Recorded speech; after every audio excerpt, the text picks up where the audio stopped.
गई फिर सुबह,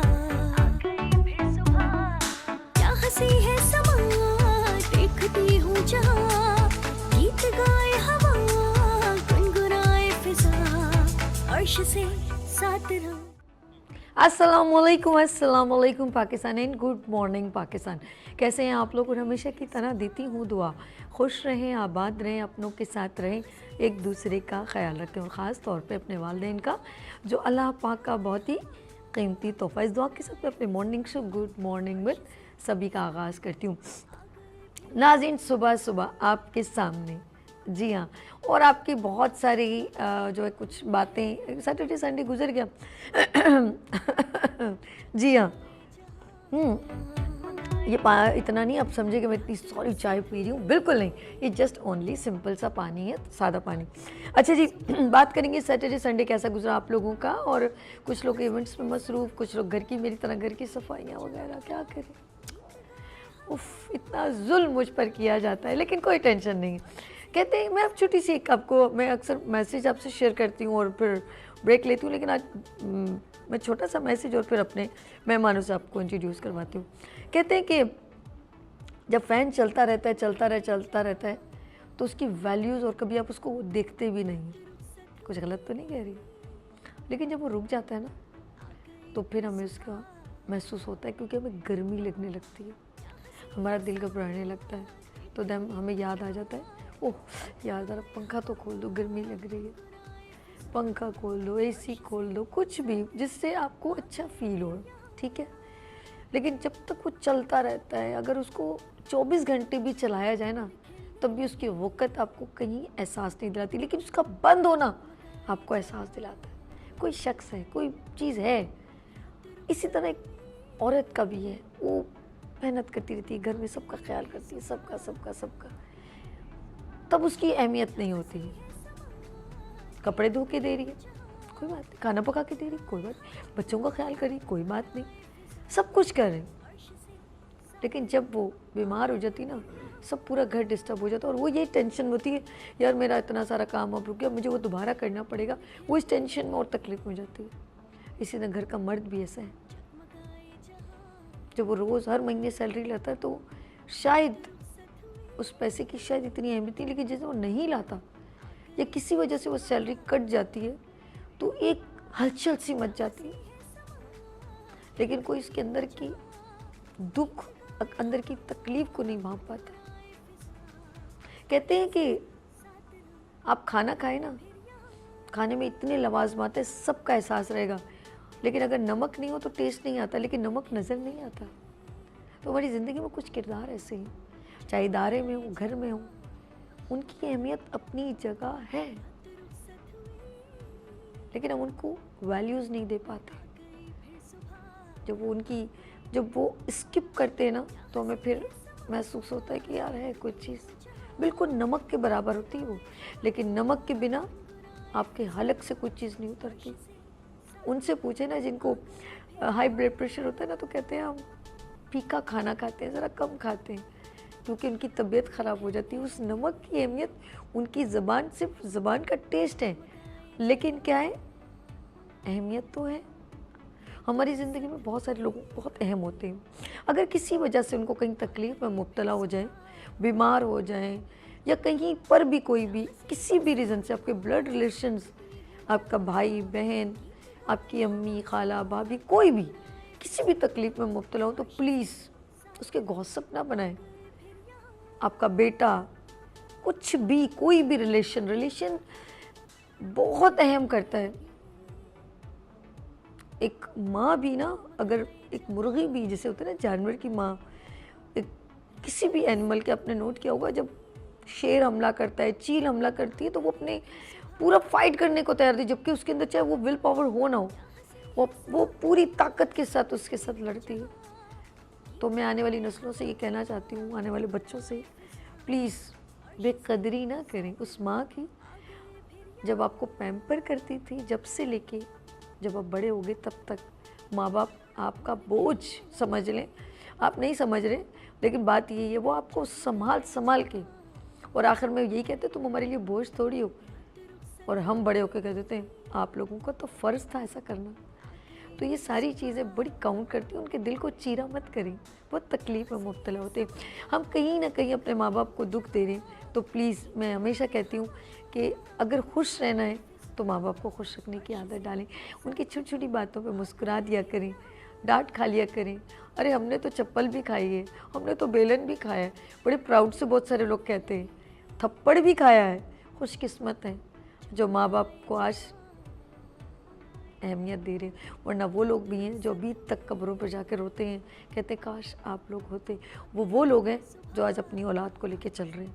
अब उनको एहसास हुआ है कि माँ बाप को हमने कितना दुख दिया।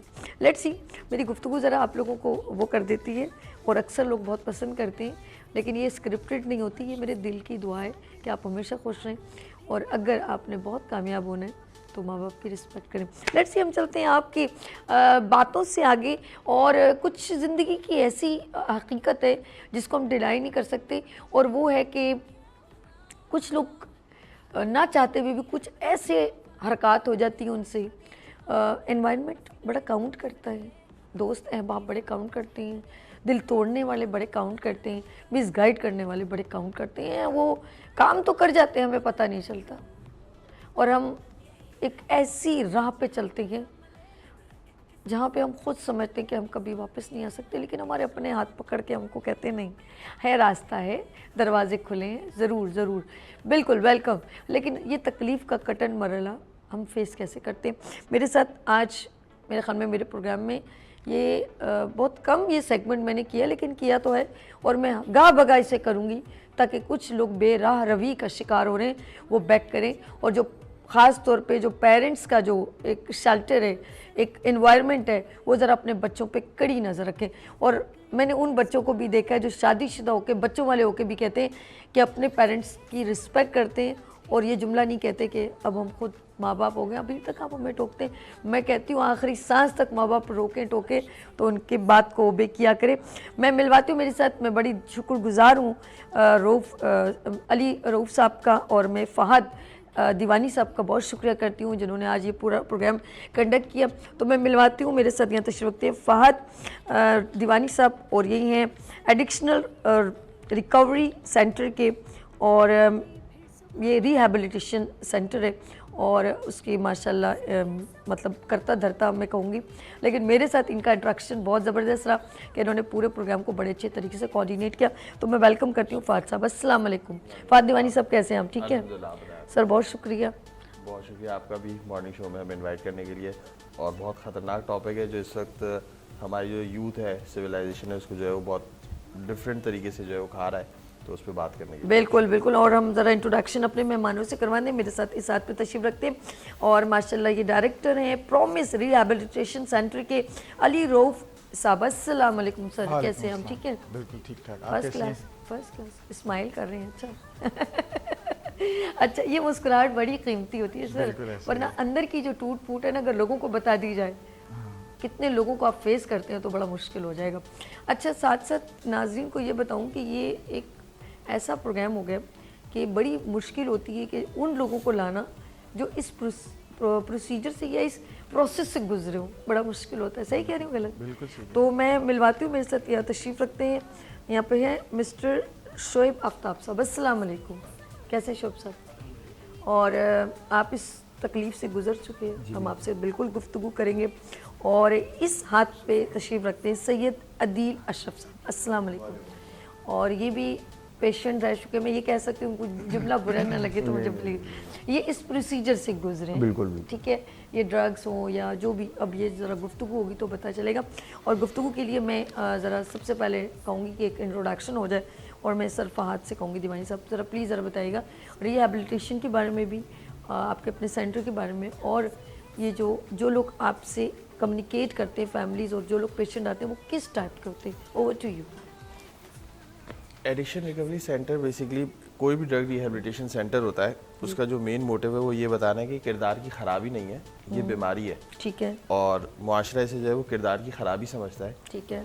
जबकि इस बीमारी का अगर बर वक्त इलाज किया जाए तो ये मुमकिन है कि वही पेशेंट जो है वो एक माशरे का काबिल एतमाद कारआमद इंसान बन सकता है। बिल्कुल ऐसे ही, बिल्कुल। और उसके लिए रिहैबिलिटेशन सेंटर्स खोले जाते हैं। हमारे पास मेल यूनिट है, यानी कि हम मेल्स को जो है वो ट्रीट करते हैं। प्रॉमिस रिहेबिलिटेशन सेंटर हमारी मेन ब्रांच है, लकीवन के नियर है। ये गुलशन में है एडिक्शन रिकवरी सेंटर, जहाँ मैं खुद मौजूद होता हूँ। अली साहब प्रॉमिस में मौजूद होते हैं। तो यहाँ पे जो फैमिलीज आती हैं वो एक स्टिग्मा है, क्योंकि नशा जो है वो करते हैं तो छुपाना शुरू कर देते हैं घर वाले कि नहीं घर में समझ जाएगा, इसको चांस दिया जाए, इसको सख्ती की जाए, जबकि उसका चांस तो देना, उसका इलाज कराना है। तो वो उस कंडीशन में आते हैं हमारे पास जब उसका पेशेंट का बहुत कुछ बिगड़ चुका होता है। तो इस वजह से उसको फिर हमें इनग्रिड यानी कि अपने पास रखना पड़ता है। इन पेशेंट एटलीस्ट 3 मंथ्स लगते हैं उसको एक प्रोसेस से गुजारते हैं जो इंटरनेशनल स्टैंडर्ड्स का है, एविडेंस बेस्ड है। उसके बिहेवियर्स पे काम करते हैं, उसके विड्रॉल सिम्टम्स को कंट्रोल करते हैं और फिर वापस से उसको माशरे के अंदर जो है वो इंडल्ज करते हैं ताकि वो अपनी एक नॉर्मल लाइफ को गुजार सके। और अल्हम्दुलिल्लाह उसके जीते जाते सबूत तो खैर मैं खुद भी हूँ और मैंने ये फील्ड भी इसीलिए चूज़ की। अच्छा, मुझे आपने जब ये सरप्राइज़ नाज़रीन, ये बात साहब जो है ना बड़े छुपे रास्ते में, इन्होंने जब मुझे कहा कि मैं खुद पेशेंट रह चुका हूँ, तो मेरे मतलब मैं शॉकिंग हुई एज अ मतलब एक बंदा एक सेंटर को, और वो भी रिहेबिलिटेशन सेंटर को रन कर रहा हो, और वो खुद कहे कि मैं खुद रह चुका हूँ। तो इसका मतलब है कि इनका माइंड कंट्रोल में रखने की विल पावर बहुत स्ट्रॉन्ग है, वरना इतना ईजीएस्ट नहीं होता कि बंदा किसी, अब तो जिस तरह डे बाय डे हर चीज़ की टेक्नोलॉजी बढ़ती जा रही है, तो हम लोग हुक्के से चिलम से लेके आइस तक का प्रोसीजर जो है वो यहाँ तक लोगों ने तय कर लिया। ऐसा है कि नहीं? बिल्कुल ऐसा ही। सिगरेट और छोटा पान, थोड़ा सा तंबाकू करते करते हम गुटके मावे पर आ गए। हमें स्टैंडर्ड बढ़ा नहीं दिया कुछ ज़्यादा? बिल्कुल ऐसे ही। अभी हमें कहा ना बीमारी अच्छा, किसी को ये एक अच्छी जगह पर जहाँ पर लोग बड़े मज़े से वो शीशा पी रहे होते हैं, कभी उसको साइड में कोई बोल दो भाई तुम चिलम पी रहे हो, तो उसको कितना बुरा लगेगा सर? बिल्कुल ऐसे ही बुरा लगेगा ना, बुरा। बिल्कुल ऐसे ही तो स्टैंडर्ड्स बनाए हुए ना, हुक्का पी रहे हो। ऐसे ही। अच्छा, ये जो आपने सेंटर का आपने खुद एक प्रोजेक्ट, मैं आपका वो सुनना चाहूँगी स्टोरी, लेकिन मैं चाहूँगी ज़रा सा थोड़ा गुफ्तगू जाए, फिर हम ज़रूर फात से सुनेंगे फात कैसे मुब्तला हुआ। और ये अपने आप को प्रेजेंट करना नॉट ए ईजीएस्ट जॉब, बहुत मुश्किल है। मैं चलती हूँ, मेरे साथ अली रऊफ साहब हैं, डायरेक्टर भी हैं प्रॉमिस रिहेबिलिटेशन सेंटर के। सर, किस टाइप के जो पेशेंट है और कौन, खुद तो वो आ नहीं सकते तो पेरेंट्स लाते हैं या कोई फैमिली मेम्बर लेकर आते हैं? हाँ, देखिए जब फैमिली मेम्बर्स को पता लगता है और जब बात हाथ से निकल जाती है तो अब फैमिली मेम्बर्स सर्च करते हैं रिहेबिलिटेशन सेंटर्स और वो हमें रुजू करते हैं।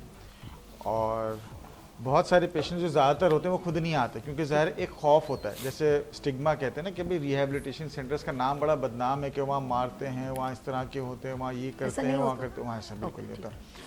तो मैं खुद एडिक्शन थेरेपिस्ट हूँ, इंग्लैंड से मैंने ट्रेनिंग हासिल की है, बहुत सारे काउंसलिंग कोर्सेज वगैरह किए हैं और हम इसको एक अच्छे तरीके से लेके चलते हैं, जिसका रिजल्ट सामने है आपके। और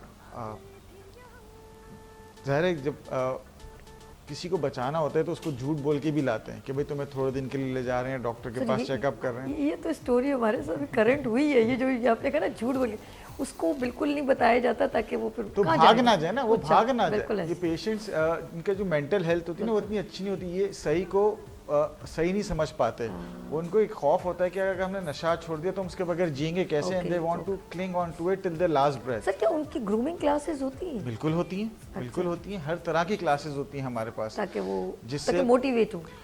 बिल्कुल, पहले जो होती है वो डिटॉक्सिफिकेशन प्रोसेस होता है, पहले असेसमेंट होती है, डिटॉक्सिफिकेशन टेस्ट होते हैं, कुछ हम करते हैं, हमें पता लगता है कि कौन से ड्रग्स एक्चुअली वो इस्तेमाल करें, फिर उसके बाद हम उनका डिटॉक्स प्रोसेस स्टार्ट करते हैं। साथ साथ counselling, group therapies, motivational therapies, psycho education groups, 12 step program, बहुत सारे हम लोगों ने ग्रुप्स ऐड किए हैं जिनसे इनको हर किस्म की ग्रूमिंग मिलती है, चाहे वो एजुकेशन की फॉर्म में हो, चाहे वो इंटरेक्शन की फॉर्म में हो, चाहे वो ज़िंदगी का मज़ा बगैर नशे के हासिल करना हो, जिसको हम फ़न ग्रुप भी कहते हैं, वो भी हो, क्योंकि वो ज़िंदगी का बहुत अहम हिस्सा है कि नशे के बगैर फ़न किस तरह किया जाता है लाइफ में। तो हर तरीके के ग्रुप को जब ये लोग ठीक होने लगते हैं, रिकवरी यानी कि देखिए सबसे पहले तो माइंड से फाइट होती है ना, मेंटली प्रिपेयर होना कि मैं हाँ ठीक है मैं कर सकता। अब वो हो गया, ऑन हो गया, उनका एक सिम्टम क्या यार हमसे गलती हो गई, तो उनकी फीलिंग कैसी होती है? अच्छा, इसके बारे में बताना है। ब्रेक, इजाज़त है सर, प्लीज़ इजाज़त है, ब्रेक की आ गई ना मुझे।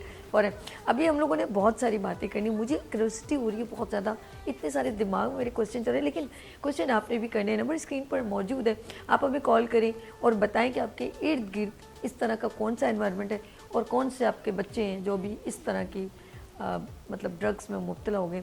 तो यहाँ लेकिन एक शॉर्ट ब्रेक और मिलते हैं ब्रेक पर। देखते रहिए मॉर्निंग शो ओनली फॉर सभी। आ गई फिर सुबह, क्या हंसी है समा, देखती हूँ जहाँ, गीत गाए हवा, गुनगुनाए फिजा, अर्श से साथ रहा। आ गई फिर सुबह, क्या हंसी है समा, देखती हूँ जहाँ, गीत गाए हवा, गुनगुनाए फिजा, अर्श से साथ रहा। Welcome again, good morning with सभी के साथ एक बार फिर मेरे साथ दो रिहैबिलिटेशन सेंटर के रिप्रेजेंटेटिव यहाँ पर मौजूद हैं। सबको वेलकम करती हूँ और साथ में वो लोग जो इस प्रोसीजर से गुजरे हैं। लेकिन बड़ी खुशाइन बात है कि ये एक ऐसा सेंटर है कि जहाँ पर अगर कोई रिकवर कर जाए, अगर वो वहाँ जॉब करना चाहे तो उसको एक अच्छी डेजिग्नेशन मिलती है। जैसे फ़ाद से पूछते हैं, फ़ाद अब सेंटर को तो एकेडमिशन है ना, एकेडमिशन एडिक्शन रिकवरी सेंटर, सॉरी माजरत के साथ सेंटर को रन भी कर रहे हैं और ख़ुद भी पेशेंट रह चुके हैं। तो फ़ाद ज़रा समझ चाहूँगी, थोड़ा लोगों को सच स्टोरी शेयर कीजिए। बिल्कुल। वैसे तो मेरी लाइफ में अगर मैं प्रोफेशनल लाइफ की बात करूँ तो मैं एक्स बैंकर था और अपना जो है वो एंटरप्रेन्योरशिप जैसे बिज़नेस कहते हैं वो करता रहा था। बट उसके साथ साथ जो है वो कहीं ना कहीं इस लत में मुब्तला था और जब तक इलाज नहीं कराया जब तक ऐसा लगता था जैसे ये कोई आदत सी है। लेकिन जब इलाज कराने की ज़रूरत महसूस हुई, जैसे मैंने बताया, मुआशरे का सबसे बड़ा मसला है ये। मेरी स्टोरी में सारे उन पेरेंट्स के लिए जो सुन रहे हैं वो इंडिकेशन है कि कहाँ पे रोकना है। सबको ये लगता था कि भाई काम सेट है, सब चीज़ें सेट हैं, तो अगर कहीं पे ये अल्कोहल का इस्तेमाल करता है, चर्च का करता है, तो वो बात घर तक नहीं आती है, इसकी हेल्थ पे इशू नहीं आता। तो शायद ये इसका सोशल सर्कल ही ऐसा है, सोशली एक्सेप्ट करने लग गए थे। ठीक है। लेकिन दर हकीकत जो है वो मैं अंदर से बीमार था। एडिक्शन क्योंकि एक डिजीज़ है और इसके अंदर मसला ये है कि ये फिर बढ़ता रहता है नशे का इस्तेमाल। जहाँ पहले कारोबार की तरजीह थी, घर वालों की तरजीह थी, बीवी बच्चों की तरजीह थी, उसकी जगह तरजीह हो गई नशे की। और उस वक्त अफसोस के साथ, क्योंकि उस वक्त इतने अवेयरनेस प्रोग्राम्स नहीं थे, इस तरह की चीज़ें नहीं थी कि लोग यूनिवर्सिटीज़ में, हम तो जाते हैं यूनिवर्सिटीज़ में बता रहे हैं, कॉलेजेस में बता रहे हैं, अपने फेसबुक के थ्रू बता रहे हैं कि ये अवेयरनेस दे रहे हैं कि जहाँ पे भी आपको ऐसा लगता है कि बंदे की ज़िंदगी के अंदर नशा आ गया है, तो इसका मतलब कि वो अपना खालिपन कहीं ना कहीं दूर कर रहा है, कोई ना कोई उसके साथ प्रॉब्लम चल रहा है। सही। तो इससे पहले कि ये बीमारी इतनी बढ़ जाए कि बर्बादी हो, बर वक्त इलाज कराना ज़रूरी है। तो नशे की जो बीमारी है उससे जब मैं गुजरा तो मुझे यही समझ आया। अच्छा, मैरिड थे या नहीं थे? मैं शादीशुदा? उस बचपन वक्त से ये मैरिड था। नहीं हाँ नहीं, अब जब ये प्रॉब्लम आपको हुई, क्योंकि होता है जहनी कुछ स्ट्रेस होता है, कोई ना कोई प्रॉब्लम होती है, तो बंदा कहता है इस किसी ना किसी चीज का बहाना बना लेता है। हाँ, बस यूं कह सकते हैं। ठीक हाँ। है। या एनवायरनमेंट, दोस्तों का एनवायरनमेंट। असल तो एनवायरनमेंट ही है ना। ठीक है। असल तो एनवायरनमेंट ऐसी चीज है ना, मेरे अंदर क्यूरियोसिटी थी। ओके। मेरी पर्सनैलिटी ऐसी थी कि मैं प्रोब होता था टुवर्ड्स एडिक्शन, टुवर्ड्स ऐसी चीजें। ओके। हाँ, हर चमकती चीज सोना लगने वाली जो एक शख्सियत होती है वो, तो उसकी तरफ आप अट्रैक्ट हो रहे होते हैं। तो शादी तो बिल्कुल हुई हुई थी और फिर वो ज्यादा प्रॉब्लम। मैं नाज़रीन को पता चले कि ये जो रास्ता है किसी वक्त भी आपकी लाइफ में आ सकता है नशे का। तो किसी भी किस्म का हाफिज कोई भी। हाँ, हाफिज होते हैं, शादीशुदा होते हैं, कितने बच्चों के बाप हैं, बच्चे हैं, कॉलेज के स्टूडेंट्स हैं, कोई भी हैं, बीमारी किसी को बता के नहीं आती। लेकिन बर वक्त अगर उसके साथ के जो लोग हैं, जो चाहने वाले हैं, जो इतने एंड पे इलाज पे लेके आते हैं, वो शुरू पे लेके आ जाए, तो शायद मेरी जर्नी कहीं और से स्टार्ट होती। लेकिन मेरी जर्नी भी वहीं से स्टार्ट हुई जहाँ बहुत सारे प्रॉब्लम शुरू हो गए थे। फिर एक दफ़ा नहीं, दो दफ़ा नहीं, तीसरी दफ़ा, कई दफ़ा रिहैब्स जाना पड़ा। और जब जाके मुझे समझ आया कि ये प्रोसेस जो है वो बेहतरीन तरीके से कैसे जो है वो फॉलो किया जाता है, उसमें अलग अलग दुनिया के मॉडल्स को इम्प्लीमेंट किया गया, तो हर किस्म की बर्बादी तो की। ये अच्छी बात तो नहीं है कि कह सकेंगे कोई फ़ख्र हो, लेकिन हर किस्म का, यानी कि आप ये समझ लें कि ज़मीन से तो जा टकराए थे। अब उसके बाद कोई आसरा नहीं था कि कोई हाथ पकड़ के भी उठा ले, तो उठना था। तो फिर इन चीज़ों को फॉलो किया। और मैं ये नहीं कहता कि मैं पेशेंट था, मैं पेशेंट हूँ। और अगर हर आदमी आजकल साइकोलॉजिकल अगर बीमारी हेल्थ की बात करें, 90% लोगों को ज़रूरत है, बाकी 10% कौन है जो मेरे ख्याल में बोल नहीं सकते, बाकी सबको ज़रूरत है एक दूसरे के साथ बात करने की। हमारे साथ अपने ऐसे प्रॉब्लम्स होते हैं, मैं अपनी बीवी का ट्रीटमेंट तो नहीं कर सकता, मैं तो पूरा दिन बैठ के फैमिली काउंसलिंग करता हूँ, तो जब मेरी फैमिली और मेरी बात आती है, मेरी और मेरी बीवी की, तो हमें किसी से और से बात करनी है। इस चीज़ की अवेयरनेस के प्रोफेशनल हेल्प की ज़रूरत है। इस चीज़ पे अगर हम आए और घर वाले बर वक्त एक प्रोफेशनल को लाइफ के अंदर लेके आए, तो मेरे ख्याल में बहुत सारी चीज़ों से, नुकसान से बच जाएंगे जो हमने फेस किए अपनी लाइफ ओके, के अच्छा, अंदर। जैसे मैं अभी सुन रही हूँ फहद की कि किसी भी एज में और किसी भी वक्त या लम्हा, चाहे हैपनिंग्स में हो, जैसे हम समझते हैं कि नशा सिर्फ वो है जो फाइनेंशियली प्रॉब्लम है, लेकिन कुछ अगर ज़्यादा भी हैपनिंग्स है या आपको हर चीज़ की छूट है, कोई आपके पास रिस्ट्रक्शन नहीं है, तब भी हम इस प्रॉब्लम का शिकार हो सकते हैं। मैं ज़रा अली रऊफ साहब की तरफ चलती हूँ। अली साहब, ऑफ कोर्स आपने क्या समझते, कौन सा रेशो ज़्यादा है जिनके ऊपर, जैसे आपने देखा होगा, मैं अभी DHA बोलूँ या ऐसे कुछ हाई कैलिबर के लोग बोलूँ, इनके ऊपर पैसा भी अंधा है और रिस्ट्रक्शन का भी कोई प्रॉब्लम नहीं है, उनको हर चीज़ मिली हुई है, तो वो वाली रेशो ज़्यादा है या वो लोग जो गुर्बत से नीचे हैं? देखिए, इसका कोई वो नहीं है, चाहे गरीब हो, चाहे अमीर हो, चाहे पढ़ा लिखा हो, चाहे अनपढ़ हो, चाहे डॉक्टर हो, चाहे लॉयर हो, चाहे कुछ भी हो, addiction as an equal opportunity killer, ये हर किसी को हो सकता है। ठीक है। कोई भी इंसान की एक वजह नहीं होती, कोई रिस्ट्रिक्शन की वजह से करता है, कोई रिस्ट्रिक्शन ना होने की वजह से करता है, कोई मोहब्बत होने की वजह से करता है, कोई मोहब्बत ना होने की वजह से करता है। तो ये बड़े एक बहुत बड़ी उसकी वो है, रेंज है, जिसको हम समझने की कोशिश करते हैं। कोई जल्दी लग जाता है क्यूरियोसिटी में, किसी को जल्दी लोग मिल जाते हैं, किसी को, जैसे फाद भी शादी के बाद है, उनको देर से मिले तो वो देर से लग गए। ठीक है। तो वो इसका वो नहीं होता। मेन ये कि डॉट टाइम पर आ जाए।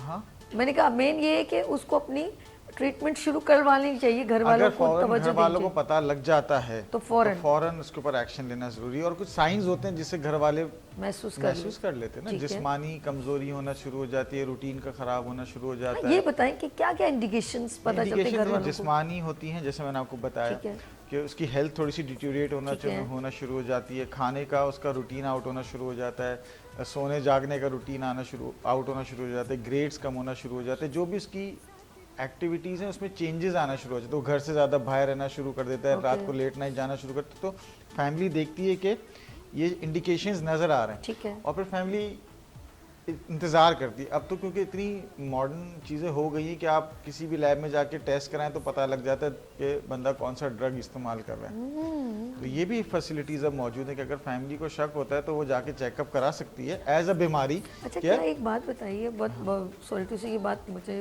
पता नहीं करनी चाहिए कि नहीं, क्या हमारे मुल्क में ऐसी रिस्ट्रक्शन नहीं है कि ये अवेलेबल हो? जैसे सुना है मावा के ऊपर शायद लगा हुआ है। जी जी। तो क्या ऐसा कुछ है कि मना नहीं किया जा सकता, कि गवर्नमेंट का कोई वो नहीं है कि ये चीज़ें इतनी आसानी से, शराब मिल रही है, आइस मिल रही है, आइस तो ऐसे जैसे जो ना पिए शायद उसका फैशन ही काउंट नहीं होगा।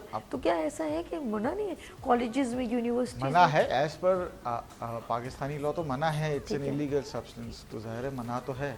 अब वो कैसे मिल रही है, क्यों मिल रही है, ये तो बाकी एजेंसीज का जवाब दे सकती है कि कैसे क्या है, क्या लूप होल्स हैं, क्या किस तरीके से वो स्मगल होता है, इसके बारे में तो मैं नहीं जान सकता। Very bad. लेकिन ये है, और यानी कि चीज़ है तो लोग पी रहे हैं ना, इसका तो आप बंदा कहेगा कि चीज़ हमारे मुल्क में है, लेकिन अब आपका काम या मेरा काम तो नहीं है पकड़ना। अब ये तो चलो सेंटर में आ गए, नालों के नीचे देखो, पुलों के नीचे देखो, छोटी छोटी गलियों में देखो, वो इतने मज़े से बैठे हुए, उनको देखो। और इसकी बाकायदा UNODC में रिपोर्ट्स बनती हैं कि कितने लोग एडिक्ट हैं, कितने लोग क्या कर रहे हैं, कौन से लोग किस ड्रग में मुब्तला, जो कि रजिस्टर्ड अगर होते हैं तो उनका आता है, डेटा मौजूद होता है, हर ज़्यादातर दुनिया की कंट्रीज़ का मौजूद होता है। तो ज़ाहिर पाकिस्तान भी इफेक्टेड है ड्रग एडिक्शन से, क्योंकि ज़ाहिर बराबर में ही हमारे ऐसे मुल्क हैं जहाँ पर ये ग्रो भी होती है बहुत ज़्यादा, तो वहाँ से आती है। क्या असल है, में अल्कोहल या हमारी कुछ एंटीबायोटिक में, सिरप में वगैरह में यूज़ होती है कुछ ऐसी चीज़ें जो हमारे लिए थोड़ा सा नशा, जैसे अगर इंजेक्शन ना लगे तो हम बेहोश ना हो, तो ऑपरेशन ही ना हो, अब वो कहीं और पर्पस में करते करते उसका सेकंड पर्पस इस्तेमाल किया जाता है। देखिए हाँ बिल्कुल, जैसे बहुत से एकिन्स इंजेक्शन बड़ा मशहूर है पेन किलर का, तो वो कुछ लोग, कुछ डॉक्टर्स, हमने सुना है जो पेशेंट्स के डॉक्टर्स कोई एक्सीडेंट हुआ, कोई लगाना शुरू हो गए और फिर वो उसके आदी बन गए और वो उसको अब्यूज़ होना शुरू हो गया। तो शायद हमारे अंदर अवेयरनेस की शायद कमी है कि अगर थोड़ा सा अवेयरनेस हो कि कोई और मेथड इस्तेमाल किया जाए या कोई और अल्टरनेट इस्तेमाल किया जाए, क्योंकि ये एक एडिक्शन का बाइस बन सकता है। बहुत सी ऐसे लोग या ऐसी फैमिलीज हमारे को अप्रोच करती हैं कि नींद नहीं आ रही थी, किसी ने उनको नींद की गोली प्रिस्क्राइब की और वो नींद की गोली फिर वो 1 से 2, 2 से 10, 10 से 20, 20 से 30 और फिर पूरी बॉडी का और पूरी ज़िंदगी का स्ट्रक्चर ख़राब हो गया उनका। और फिर वो ट्रीटमेंट के लिए फिर बहुत देर के बाद जब चीज़ें बहुत ज़्यादा बिगड़ गई फिर वो हमारे पास आते हैं। और यानी कि बिगड़े हुए केस उसके बाद, अच्छा फिर उसको टाइम भी बहुत लगता होगा। अच्छा सर एक बात बताएं कि ऑफ कोर्स एक बंदा को एक चीज़ की आदत पड़ गई है, मैं अब आपसे पूछूं, फ़हद से पूछूं, फ़हद को तो इसलिए पूछूं ये तो प्रोसीजर से कुछ, फ़हद एक बंदे को एक चीज़ छीन ली, पुलिस वाले तो मारते हैं ना, ये लोग पता नहीं मारते नहीं, पता नहीं मारते नहीं मारते, अब मारते नहीं मारते, अभी इनसे पूछेंगे, लोग चाय पी लें।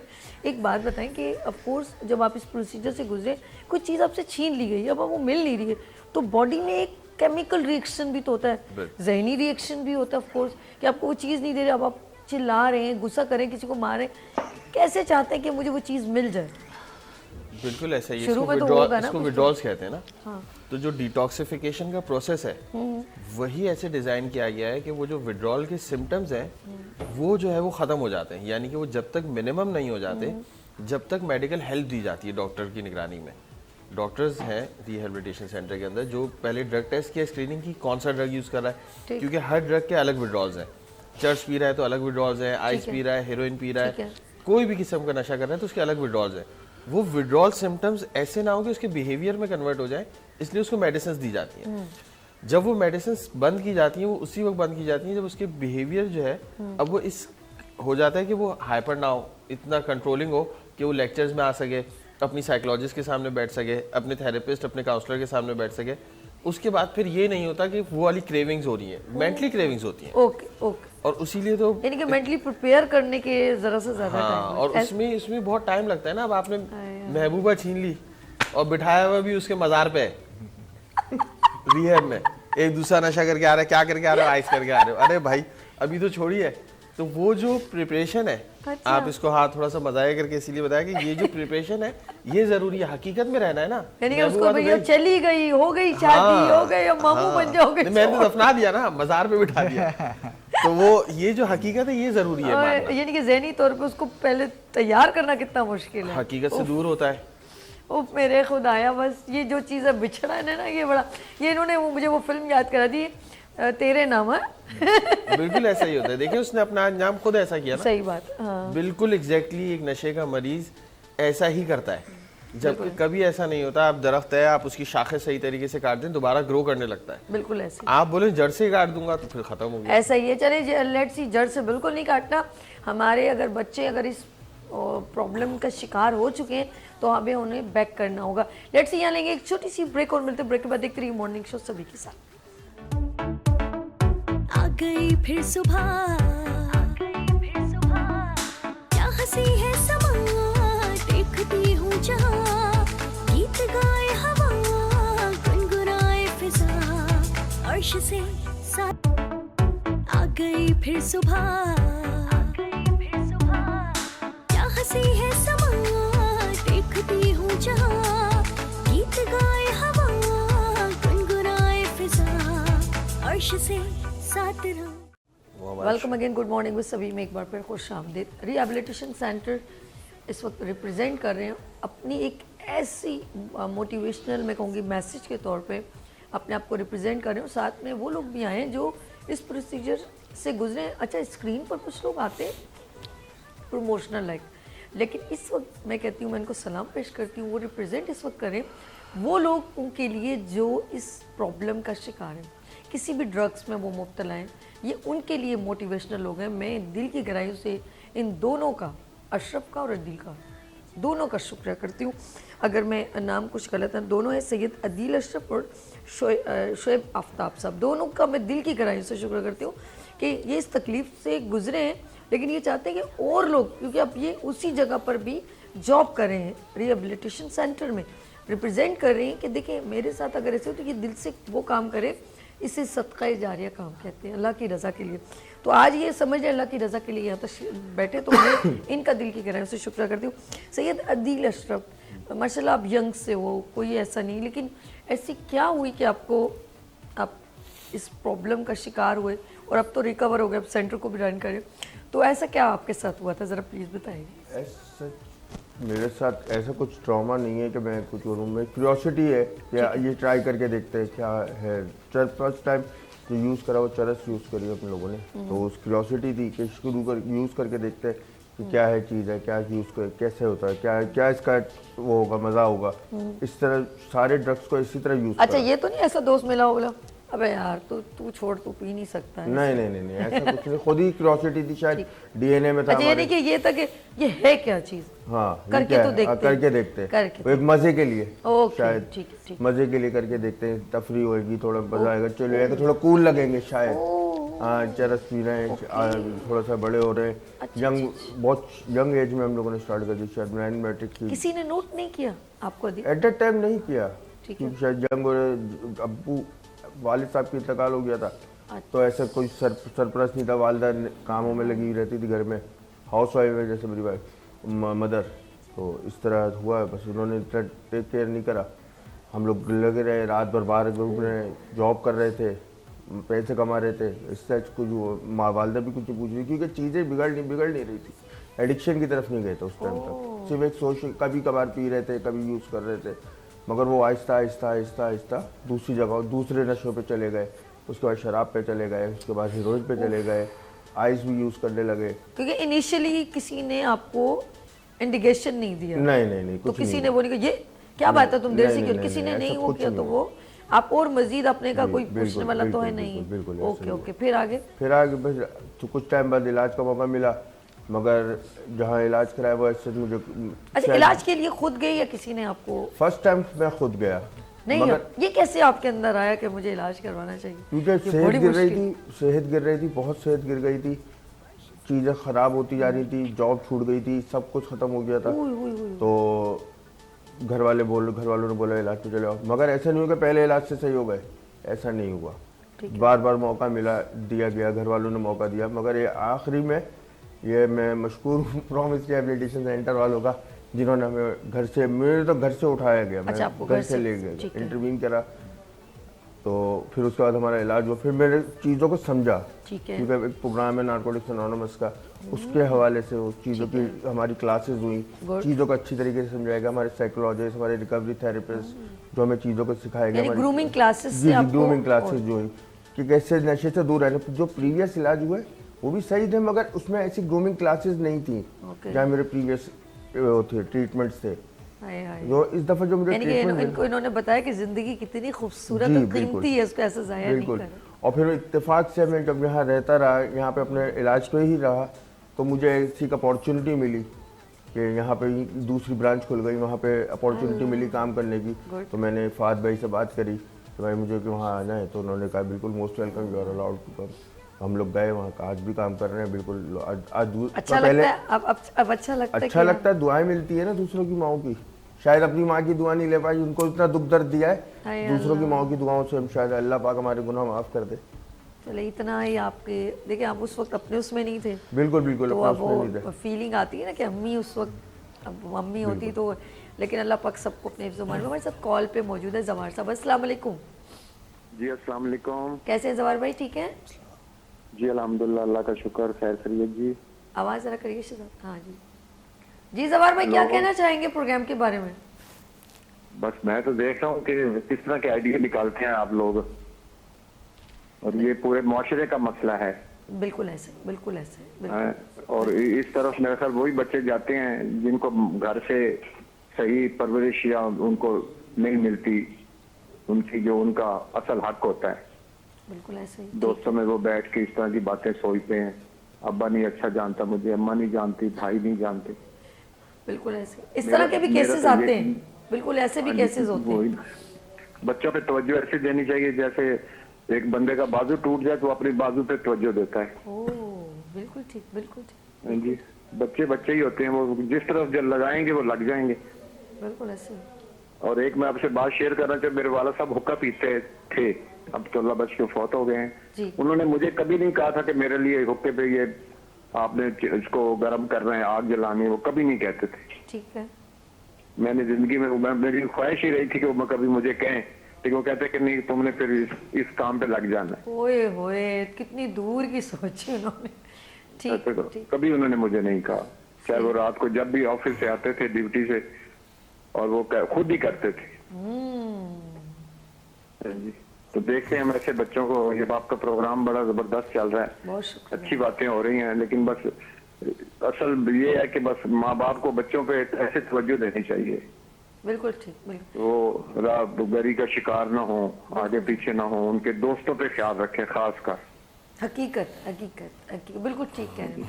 बहुत शुक्रिया जबर भाई। आज आपकी आवाज़ में बड़ी उदासी हमें महसूस हुई, क्योंकि आप कॉल करते रहते, हमारे रेगुलर कॉलर हैं, लेकिन आज आपकी आवाज़ बड़ी उदास, क्योंकि जिनके माँ बाप जब बिछड़ जाते तो आवाज़ में खुद ब खुद ही एक, और ये हकीकत है। मैं सच बताऊं कि बहुत सारी चीज़ें मेरे पास कुछ रियलिटी, जो आपने कहा कि ऐसा होता है कि कभी कभी हम लोग बच्चों पे बहुत डिपेंडेड हो जाते हैं कि हमारे बच्चे बिल्कुल ठीक है, माजरत के साथ, कि मेरे बच्चे कभी ख़राब नहीं हो सकते, मेरे बच्चे जो हैं वो मेरे भाई के बच्चों से अच्छे हैं, मेरी बहन के बच्चों से अच्छे हैं। ओवर कॉन्फिडेंट हो जाते हैं और अपने बच्चों पर इतना ज़्यादा भरोसा कर लेते हैं, और वहीं पर भी जब बच्चों को ये पता चल जाता है कि मेरे वालिद साहब या मेरी वालदा अपने सगे बहन भाइयों के बच्चों के साथ हमें कंपटीशन करवा रही हैं, तो वहाँ पर भी बच्चों पर ओवर कॉन्फिडेंट। मैं कहती हूँ आपके बच्चे बहुत अच्छे हैं, लेकिन शायद बाहर का माहौल इतना अच्छा नहीं है। इस बात को अपने दिमाग में बार बार क्लिक करें।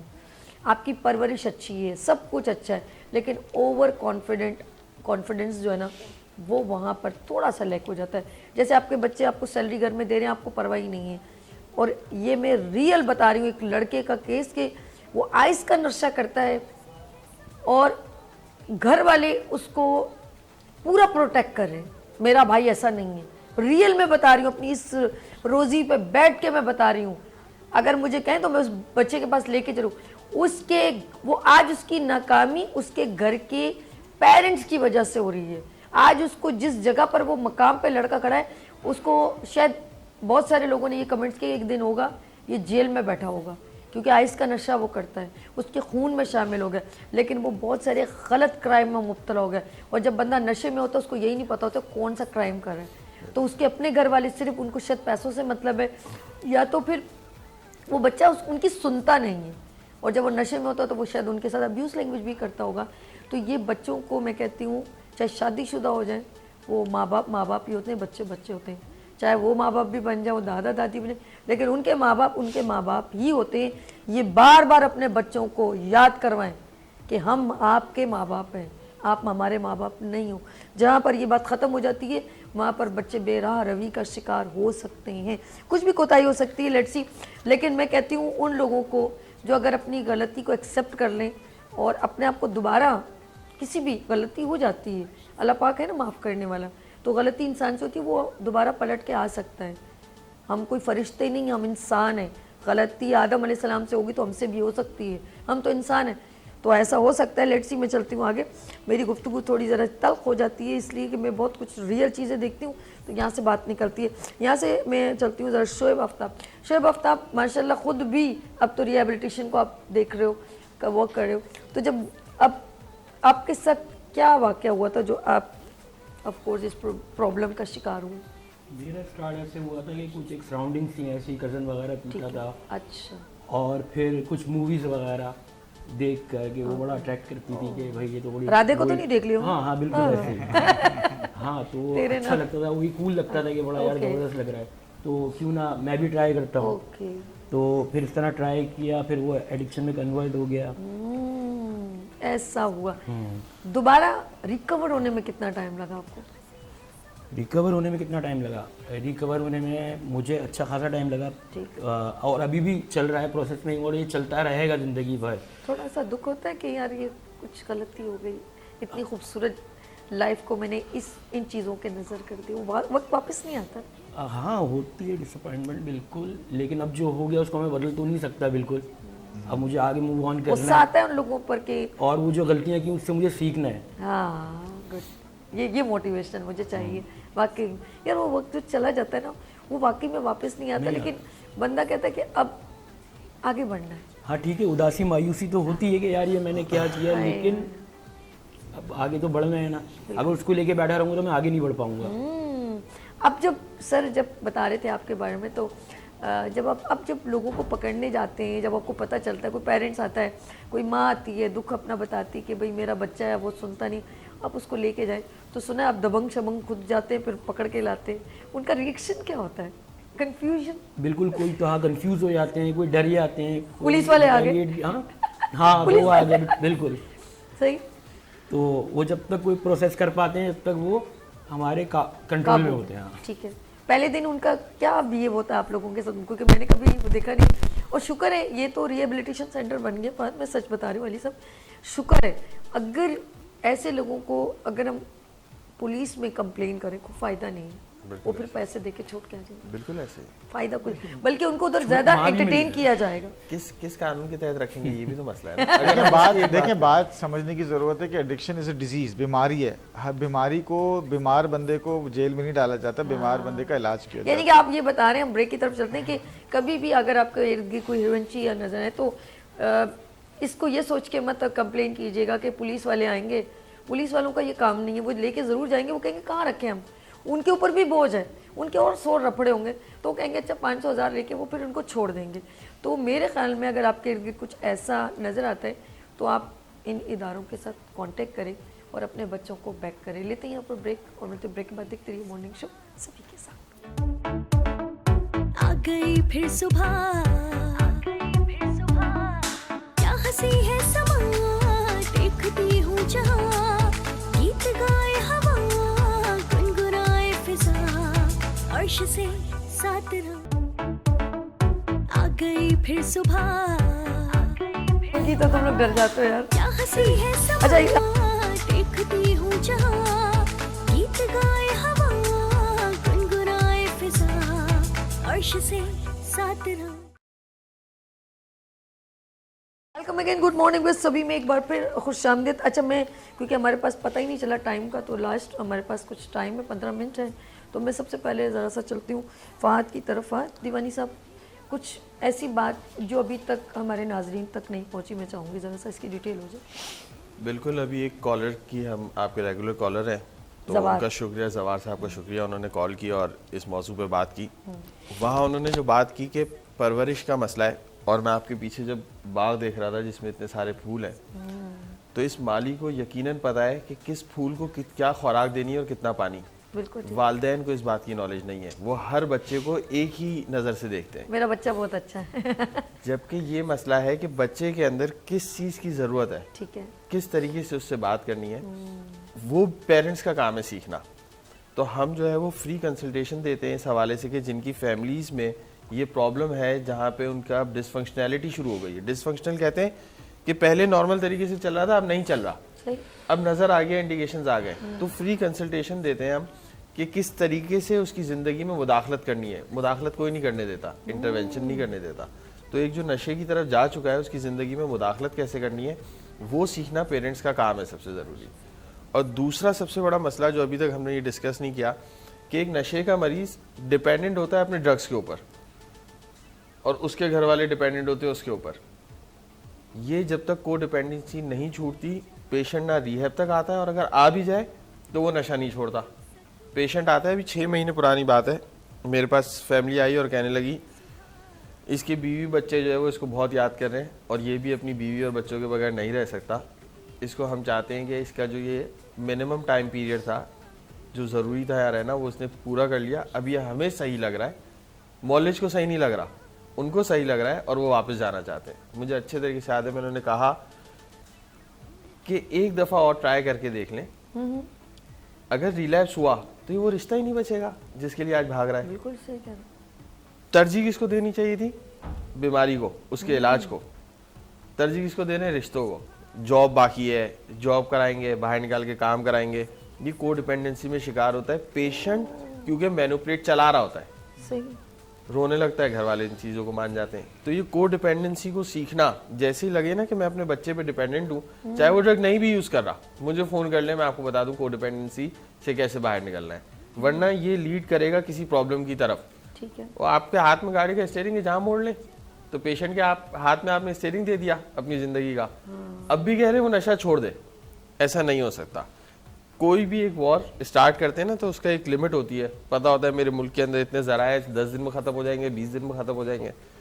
घर वाले क्या करते हैं कोडिपेंडेंसी में, मेरे जीते जी मेरा बच्चा सही हो जाए, तो इतनी लंबी जंग छेड़ दी, फिर मुझसे आगे कह रहे हैं सही कर दो। अच्छा, मुझे तो ऐसा लग रहा है फहद कि अक्सर आपने देखा होगा कि हम प्रोफाइल लेते हैं ना उस लड़के की जो भी या जिसके साथ ये प्रॉब्लम है, तो फिर एक तो मीटिंग मुझे लग रहा है इनकी महीने में इनकी फैमिली के साथ होनी चाहिए हर हफ्ते कि ये ठीक हो जाए, तो उसके बाद ये जब वापस उसी एनवायरनमेंट में जाएगा, अगर ये वही माहौल रहा तो ये तो दोबारा बीमार हो सकता है। हर हफ्ते करते हैं बस फैमिली फिर मीटिंग good है, और फॉलोअप तो जरूरी है। अगर तार जुड़े हुए नहीं रहेंगे इलाज के साथ तो बल्ब फ्यूज हो जाएगा, रिलैप्स कहते हैं इसको। ठीक है, तो मैं ये जो लेमन लैंग्वेज है बार बार इसीलिए यूज करके बता रहा हूँ कि ये चीज़ें कुछ ज़रूरी हैं और ये फैमिली तक हमें अवेयरनेस यही पहुंचानी है कि जैसे ही प्रॉब्लम शुरू हो, डिसफंक्शनैलिटी आ जाए, आप समझ जाए आपको डिपेंडेंट है, अब आप मदद हासिल करना सीख लें और फौरी तौर पे किसी ना किसी रिहैब से कांटेक्ट करें और उसके बाद फिर उनको इंटरवेन करने दें और सीखें कि आपके जो बच्चा है उसकी बीमारी है क्या और उसका इलाज है क्या। पूरा वक्त आप यही बताते रहे बेटा नशा नहीं करना, वो कह रहे मैं अगले महीने छोड़ दूंगा, देखो नशा करोगे तो मैं तुम्हारे साथ ये करूंगा। अब वही काम आप मुझे आके सिखा रहे हैं, मुझे कह रहे हैं मेरे बच्चे को ऐसे कहे। आपसे नहीं सीखा, मुझसे कैसे सीखेगा? मुझे बीमारी का इलाज आता है। यानी कि मुझे फहद की बातों से एक बहुत अच्छी वेव्स ये आई हैं कि आप सिर्फ इस पेशेंट के ऊपर मत रहें कि भाई इसकी गलती है, इसके बिहाइंड बहुत सारी चीज़ें हैं जो इसके साथ टच होती हैं। मैं अली रऊफ साहब की तरफ चलती हूँ। अली रऊफ साहब, आप बताएं कि इन्होंने तो क्लियर कह दिया कि ये पेरेंट्स का थोड़ा इसमें ज़रूरत है, कंट्रीब्यूशन है। हम पेरेंट्स ये तो नहीं कह रहे कि मेरे बच्चे इसमें है, लेकिन कुछ ऐसी कोताहियाँ हैं, घर का माहौल ऐसा है जो बच्चे को ना शेल्टर मिलने से या ना इंडिकेशन करने से हो जाता है। आप क्या कहते हैं, कौन सी गलतियाँ हैं जिसकी वजह से ये प्रॉब्लम होती है? गलतियाँ सबसे मैं जो समझता हूँ, मैं ये समझता हूँ कि इसका घर में बात ना करना सबसे बड़ी गलती है फैमिली का। जिस तरह हम बच्चों को सिखाते हैं कि स्ट्रेंजर से बात नहीं करनी, ये नहीं करनी, वो नहीं करनी, इस तरह हम एडिक्शन के बारे में बात क्यों नहीं करते, नशों के बारे में बात क्यों नहीं करते। मेरी बेटी है, मैं इसको गुड टच बैड टच सिखाता हूँ। शी 7, राइट, शी 7 और 7 इयर्स की एज में ही हम उनको सिखाना चाहिए कि भाई सिगरेट क्या होती है, उसके क्या नुकसान होते हैं। हम समझते हैं कि हम इनको बता देंगे तो हम इनको एक्सपोज कर देंगे, उनको ये नहीं पता कि बाहर जिस तरह वो एक्सपोज होंगे वो क्या तरीका होगा। एक सबसे पहले मैं समझता हूँ कि ये बात। दूसरी बात ये कि addiction by itself is a family disease. 1% may use but the whole family suffers. अगर एक बंदा ड्रग एडिक्शन में चला जाता है तो उसकी सारी फैमिली बीमार हो जाती है, साइकोलॉजिकली, फिजिकली। बिल्कुल ठीक कहा जी, बिल्कुल सही अली साहब। तो जब वो नशा करता है तो सामने वाले की, जब वो पेशेंट खुश होता है तो फैमिली खुश होती है, जब वो पेशेंट दुखी होता है तो सामने वाला भी दुखी हो जाता है, तो वो अपनी ज़िंदगी छोड़ के उसकी सर्कल में आ जाते हैं, फंस जाते हैं और उनकी सबकी फैमिली की ज़िंदगी उस पेशेंट के इर्द गिर्द चल रही होती है और वो उसको खुश करने में लग जाते हैं कि वो हमेशा खुश रहे और हम खुश रहें, और वो दुखी होगा तो हम भी दुखी हो जाएंगे, ज़ाहिर है वो नशा करेगा हम, लेकिन ऐसा होता नहीं है। वो बीमार हो जाता है और फैमिली ऑटोमेटिकली जैसे फिर कोडिपेंडेंसी का शिकार होना शुरू हो जाती है और चीज़ें मामला और ख़राब हो जाते हैं। फिर वो ही होता है जो पेशेंट कहता है, क्योंकि फैमिली उसको खुश करना चाह रही होती है। वही समझती है कि हमारी वजह से पेशेंट बीमार हुआ है तो हम सही उसको खुश करेंगे तो पेशेंट ठीक हो जाएगा, और ऐसा हरगिज़ नहीं होता। पेशेंट इसका नाजायज़ फ़ायदा उठाता है और अपनी फैमिली को अपनी उंगलियों पर चलाता रहता है। यानी वो भी अपने पास एक ट्रिक इस्तेमाल करता है। बिल्कुल, वो बहुत मैनिपुलेटिव होता है, वो बड़ा उस तरीके का दिमाग हो जाता है उसका कि अब मुझे पता लग गया कि फैमिली मेरी हर बात मानेगी। वो गुस्सा करता है, 1000 रुपये फैमिली को पकड़ा देती है कि यार इसका मूड ख़राब हो जाएगा, उसको इतना छेड़ना नहीं है। अब ये आपने जो बात की, इसका मैं रियल बात यही हुई है, जब उसकी वालदा ने कहा कि जब इसको कुछ चीज़ नहीं देते तो क्या करता है, ये चीज़ें तोड़ने लगता है, चीजें कभी मतलब ऊपर शेल्टर पे। और फिर फैमिली क्या करती है? हाँ, पैसे दे देती है। हाँ, तो फैमिली ने क्या सीखा, पेशेंट ने क्या सीखा कि जब मैं सीखूंगा तो ये, अब वो फैमिली को यूज करना शुरू कर देते हैं। कांच के बर्तन तोड़ने लग गया, कभी फ्रिज, उस दिन बताया उन्होंने, फ्रिज गिरा रहा था, हमने उसको रोका, फिर उसको पैसे दिए और चल भाई। इस तरीके से वो पूरी फैमिली को कंट्रोल करना शुरू कर देते हैं और फैमिली उसके कंट्रोल में आ जाती है। फिर जब वो रिहैब आता है और वो कंट्रोल इतना स्ट्रांग हो जाता है कि जब वो रिहैब आता है उस वक्त, क्योंकि पेशेंट की कंडीशन बहुत खराब हो चुकी होती है और फैमिली डरती है कि ये मर ना जाए, तो फैमिली हमें फौरन फ़ोन करती है कि भाई हम उसको लेके आ रहे हैं, उसको अंदर एडमिट करना है। ठीक है भाई। अब वो जैसे ही थोड़े दिन होना शुरू हो जाते हैं फिर फैमिली उस कंट्रोल में आ जाती है। फिर वो फैमिली को बोलता है कि अब अगर आपने मुझे इस वीकेंड पे नहीं निकाला तो मैं घर छोड़ दूंगा, और फैमिली को वही शुरू हो जाता है कि यार ये तो वापस ऐसे कि उसको खुश करने के लिए निकालना है, हालांकि उसको फिजिकल और साइकोलॉजिकल क्रेविंग हो रही होती है, उसका ट्रीटमेंट तो पूरा नहीं हुआ, डॉक्टर्स ने इजाज़त नहीं दी है, साइकोलॉजिस्ट ने इजाज़त नहीं दी है अभी इसको ठीक होने की, ना कि वो है ठीक। ठीक है। तो फैमिली बजाय हमारे पास आके हमसे बात करे और हमसे ही सीखे, जो फादर बता रहे थे को डिपेंडेंसी का, वो उस पेशेंट की बातों में आके आ जाते हैं और फिर वो बाहर उसको ट्रीटमेंट पूरा होने नहीं देते और निकाल देते हैं, और फिर वो रिलैप्स होते हैं और फिर माहौल और ख़राब हो जाता है, और फिर उसके बाद पेशेंट के डैमेजेस और ज़्यादा हो जाते हैं। अच्छा शोएब से मैं ये जिस तरह आपने कहा डैमेज होते हैं, शोएब कभी कभी कहते हैं, हम कहते हैं उल चढ़ती है या एक फीलिंग आती है कि यार थोड़ा सा मतलब पीने में या कभी अपने आप को कैसे कंट्रोल करना आसान नहीं होता, तो होता है कभी कभी आपके अंदर फीलिंग आती है? बिल्कुल आती है, अच्छा। फीलिंग तो आएंगी, इतनी अच्छी फीलिंग थी तो क्यों नहीं आएंगी, इतनी सुहानी यादें हैं तो कभी गुस्सा आता है भूलेंगे तो ओए होए, यानी कि आता फील कि दोबारा आता है। कि थोड़ा सा पी लेते कुछ नहीं होता। लेकिन वो फिर पीने के बाद की वो सज़ा, वो जलालत, वो भी याद आती है। ओहो, फिर आप अपने आप को कंट्रोल कर ऐसे लेते ही हैं। manage यानी कि इंडिकेशन होता है अभी भी इतने टाइम के बाद भी, Cravings। लेकिन आप अपने आप, क्योंकि आपकी ट्रेनिंग इतनी स्ट्रॉन्ग इंस्टीट्यूट में हो चुकी है कि अब आपने देखा कि इसके रिजल्ट्स फिर क्या होंगे, अभी थोड़ा बर्दाश्त करो। जैसे हम रोजे में होते हैं ना, तो कहते हैं थोड़ा पानी प्यास, नहीं रोजा टूट जाएगा, तो गुनाह का अजाब का फीलिंग आता है, तो फिर क्या कहते हो दिल कभी कभी जैसे अब तो हाँ यार आती तो आपको याद तो आती होगी, दिल दुखाती होगी। जब हम पेशेंट को लेने आ रहे होते तो at that time drug use कर रहा है ना, और हमारा भी यार वही पुरानी यादों में चले आते हैं, वो लूप लग जाता है कि यार अब भी ऐसे बैठे हुए थे, एक टाइम पे बैठे होते थे नशा कर रहे हो, हमारी ज़िंदगी में ऐसे लोग आए और मिले गए, तो बहुत आता है, बहुत होता है। कभी कभार कभी बारिश होती है, कभी मौसम अच्छा है, इन चीज़ों से को देखते हैं कि पुरानी जगहों पे जाने से कभी इंडिकेट हो जाता है यार यहाँ से जाता था, यहाँ से लेते थे हम अपना ये ड्रग, तो बहुत चीज़ दफ़ा होता है। कभी गर्मी बहुत है तो उसकी वजह से। अदिल कभी ऐसा हो कि दोबारा तुम्हें कोई किसी तकलीफ में तुम गुजरो और तुम्हारे पास फ्री ऑफ कॉस्ट ये पड़े हुए सामान, आइस का कुछ भी, तो तुम क्या दोबारा उसको उठा के पीना शुरू कर दो? नहीं बिल्कुल बिल्कुल नहीं करूँगा। मेरे साथ ये मेरे 2 रिकवरी थेरेपिस्ट हैं, मुझे कोई अब मसला होता है मैं इनसे बात कर लेता हूँ ना, कोई भी बात होती है, कोई हेल्प चाहिए मुझे, वो उस जगह उस दलदल में फंसने से अच्छा मैं इनसे बात करके अपना दिल हल्का करके इनसे पूछा भाई मुझे बता दें मेरे साथ मसला चल रहा है तो मुझे काइंडली हेल्प करें आप भाई, मुझे क्या किस तरह मैं इस चीज़ से निकलूँ, मैं हेल्प लेता हूँ बिल्कुल। ओके। वो हमारे डॉक्टर साहब कहते हैं 3 इम्पॉर्टेंट चीज़ें हैं। अभी देखा आपने एक गाना गाया तो उस पर याद आ गया कि अली भाई ने हमें बता दिया था कि अब गाना कौन सा गाना है, अब तो आदत सी है मुझको ऐसे जी नहीं। ठीक है।